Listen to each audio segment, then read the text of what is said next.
કોલકાતા કે rape murder case સુપ્રીમમાં સુનાવણી। સીજેઆઈએ કહ્યું ડોક્ટરો કામ પર પાછા ફરે। હું પણ સરકારી હોસ્પિટલના ફ્લોર પર સૂતો છું। ડોક્ટરોના કામના કલાકો નક્કી કરવા જોઈએ। કોલકાતામાં ટ્રેની ડોક્ટરનો રેપ હત્યા કેસની સુપ્રીમ કોર્ટમાં સુનાવણી ચાલી રહી છે। સીજેઆઈએ કોલકાતાની ઘટના પર સુનાવણી દરમિયાન કહ્યું કે ડોક્ટરો કામ પર પાછા ફરે। અમે નેશનલ ટાસ્ક ફોર્સ બનાવી છે। સીજેઆઈએ કહ્યું જો તમે કામ પર પાછા નહીં ફરો તો જાહેર વહીવટી માળખું કેવી રીતે કાર્ય કરશે।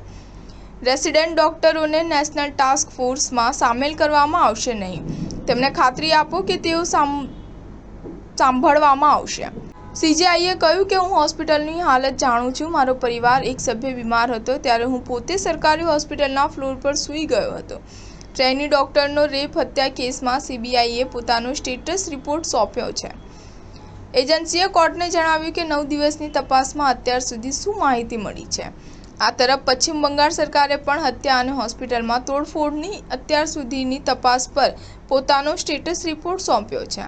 એજન્સી કોર્ટને જણાવશે કે 9 દિવસની તપાસમાં અત્યાર સુધી શું માહિતી મળી છે।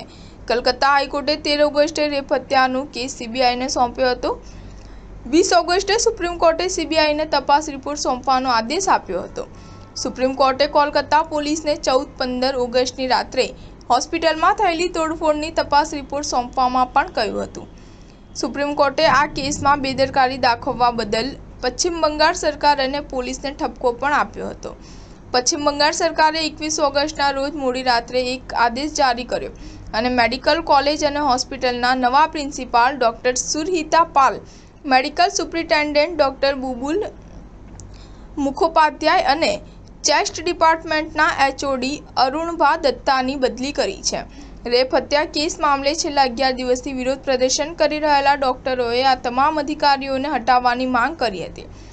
માનસ કુમાર બંદ્યોપાધ્યાયને ડોક્ટર સુરહિતા પાલના સ્થાને નવા પ્રિન્સિપાલ તરીકે નિયુક્ત કરવામાં આવ્યા છે। રાજ્ય સરકારે પૂર્વ પ્રિન્સિપાલ ડોક્ટર સંદીપ ઘોષની કલકત્તા નેશનલ મેડિકલ કોલેજ યુનિવર્સિટીમાં ટ્રાન્સફરનો ઓર્ડર પણ રદ કર્યો છે।